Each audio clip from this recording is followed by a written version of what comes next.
All right, good afternoon, everyone, and welcome to another edition of Central Valley Business. We are live around the world on the internet on centralvalleytalk.com. Thank you for tuning in today. It's my Friday, so I'm feeling good today. We're going to start talking about the Golden Valley Unified School District, which is up in Madera County. And there's a bit of a controversy surrounding something called Measure S. Carla, Neal, Area 1 trustee, joins us today, and also Edward Moseley, who's a concerned citizen, and he's run for the school board in the past.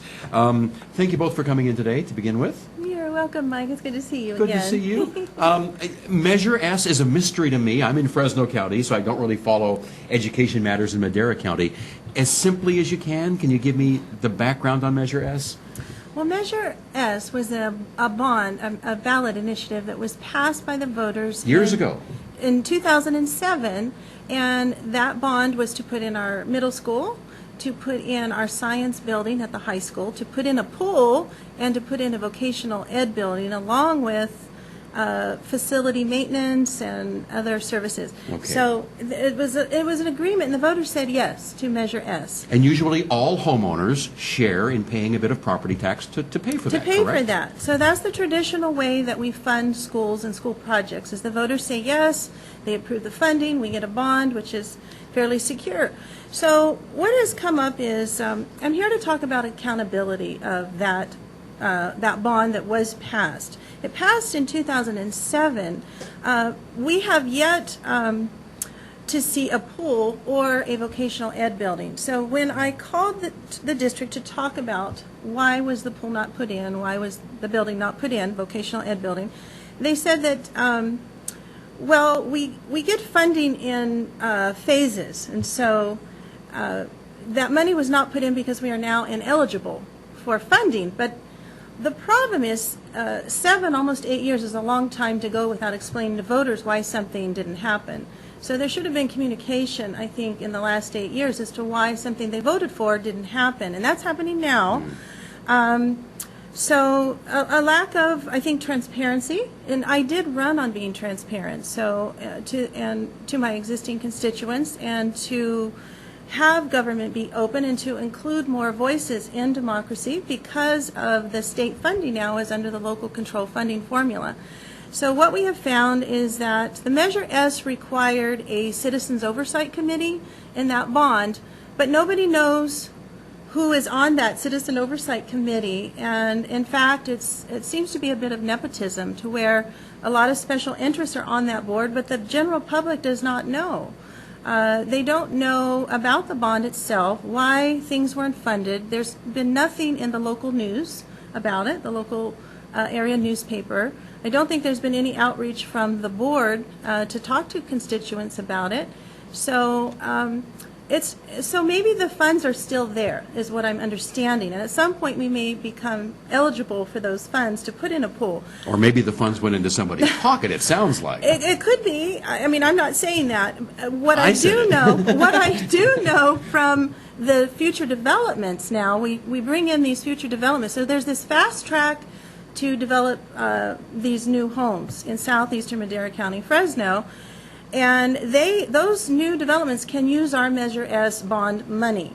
So wait a minute. What did you call it? Southeast Madera, Fresno? Well, southeastern Madera County, which is sort of it's just over the line. Just over the line. Like Children's Hospital area. That is right. Yes, okay. It would sort of expand Fresno northward into Madera County, and it would be a continuation of homes in that area. But that's within the Measure S boundary. Is that what you're saying? Correct. So, yes. Okay. Yes. So Measure S is it's Golden Valley Unified School District. It's a $70 million bond initiative, and it is for the high school, the middle school facilities, and there's a fourth option listed on S that is district wide, and it is for the funding of a new elementary school, as well as its facilities, maintenance, landscaping, whatever it may be. Now, one of the problems we have is with what would be previously known as a Melrose. They're calling it a freeze for the new developments that are going in just north of Valley Children's Hospital, off of Avenue 12 and 41, so just north of the river.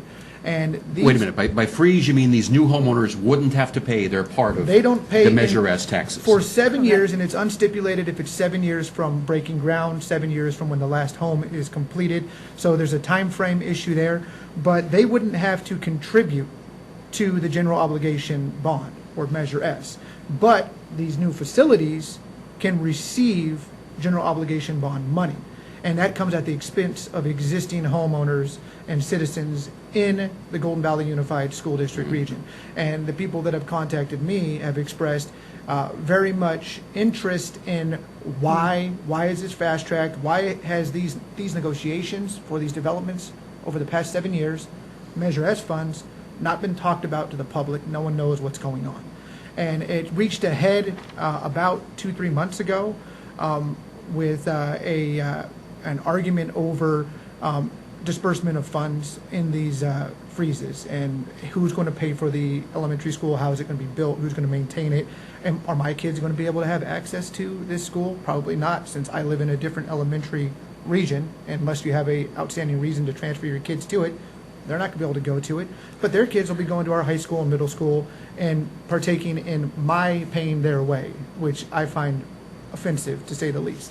And county council, which they've issued a response, I cannot have the actual communication to county council, but they've issued a response that throws into question the legality of it, and definitely the enforceability of exempting them. And they basically say that's due to any potential challenger, owners of parcels outside the CFD boundary. So anybody who sues throws this whole negotiation into jeopardy and takes us back to square one at the expense, once again, of our community. So it's a bit of a gray area that has. So we're pros sort and of cons. creating like an Easton and City of Fresno. So the City of Fresno will be these new developments, and Easton will be the older homes existing, and our property taxes could actually be higher than these new homes coming in, which makes our property values potentially less likely to be sold, or so we're basically subsidizing these new homes, but yet the agreement in place does not give us the benefit of that as an entire district. It separates us into little districts where we have the haves and the have, or the, I don't know, you say get it that people- way. We you get have people that have nice two new- tiers. We have a two-tier district now. Correct. They have One that nice new has more facilities money on and our- one that doesn't On have your dime, yeah. money. And they're doing it on our dime. So, and the existing taxpayers are at risk of, not only will it affect our current facilities, it will affect our current programs. So if they wonder why we can't afford the tablet program anymore or the music program, this could potentially be why, because we're sending our Measure S funds to these new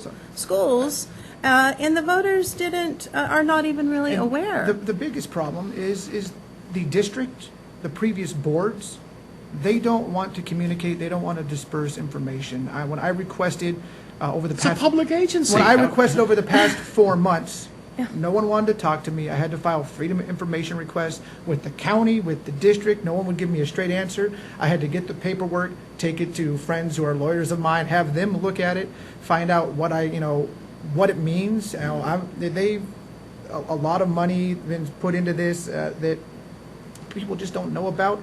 And it comes down to it is the biggest concern. I don't care if it's 1 cent or $1 million in taxes that needs to be levied. You have an obligation as my trustee, someone that's been elected to steward our finances, to inform me, publish it in the paper, hold a meeting, use some of your stipend money to send out some letters to inform your constituency of what's going on. None of that has happened, and it doesn't look to be until recently changing. And with the recall in effect, I'm worried that if the recall is successful, we're going to plug these old board members back in. They'll go back to the table with the developers. Everything goes back under the carpet, and we're back to square one, where only a select few people know what is going on. And they all seem to be on all the committees out there, whether it's the bond, the LAFCO committee, the school districts, whatever it is. It's all the same 7 people. So The thing is, when county council, if they've conveyed that they have reservations about these developments, the school board is obligated to go back and revisit that and possibly renegotiate a more favorable agreement. So the one from 2007 is like a round hole into a square peg. It doesn't fit anymore. So we've got to renegotiate that. If it's the recall people that are trying to win, they'll be the ones to do it, or will be the ones to do it. I would like to make sure that the public understands this in a transparent way. This is public funds, public tax dollars, that everyone fully understands impacts to their bottom line, their taxes, how it impacts our property values, and how our programs, our existing programs and school sites. So I took an oath of office to protect those, and I will continue to do that, as well as making sure that the public trust is also, informed, Yeah. and that relationship, that communication is there for. Well, I don't know enough about Measure S myself to know what's going on either side, but I can tell you, I know that this isn't passing the smell test with me. Something fishy is going on out there, and if you can't see the actual numbers or get answers to your questions, how can you ever find out what is going on? Must be frustrating. I have a hard time finding out. None of this is told to me. I have to ask specific questions. I have to request certain documents, almost under the Freedom of Information Act. It is like, and I'm finding a lot of nepotism of special interests that are involved in this recall election, and that is concerning. When is the election? Beginning of September. I think September. is the second or the third. The election September 1st, Tuesday, Okay. September 1st. But when it's $70 million in a bond levied on taxpayers out here, and the board members, this is 2,000 students, is roughly the size of our school district.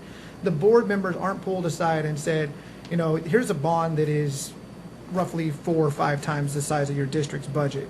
Here's how it works. Here's the problems we have with it. Here's why we're ineligible. This is what's happening. This is why the school, these buildings haven't been built. This is why the pool hasn't been built. And that isn't debriefed upon entering office. Something isn't right. They don't want you to know. They don't want you to ask the questions. They don't want you to find out what's going on with it. And then when a private citizen who is not an elected official has to go pull teeth at the district office and comes across questionable information, and has to then go to county council to, or at a county clerk's office to pull teeth as well, has to look up, on the internet zoning and approval of developments in the region, and no one wants to talk about what's going on. Something is fishy too in that sense.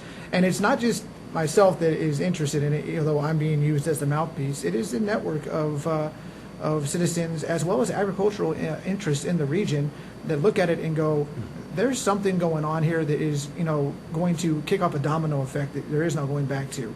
And they're concerned about it. I'm concerned about it.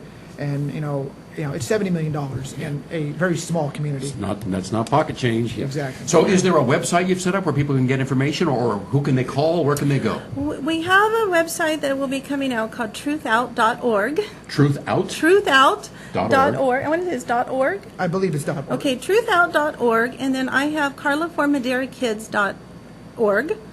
And so they can go to my website. I will be posting information there. And then on Facebook, we have a lot of presence on Facebook as well. So through social media, Twitter, Facebook, I'll be communicating.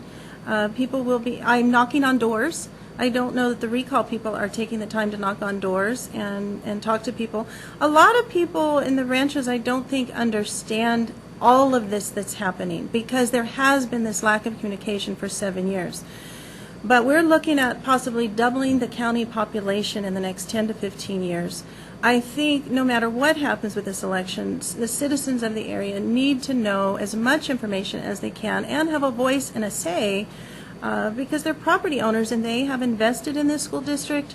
They need to know what's happening, and they need a good, open, transparent government. To be fair, it's not just Madera County's issue. It's also going to be Fresno County's issue. If they put 40,000 people north of the river, that's 41, and there's going to be funds that come both way on that. Gotcha. So interest in Fresno County should be looking north as well to see what's been going on as well. All right.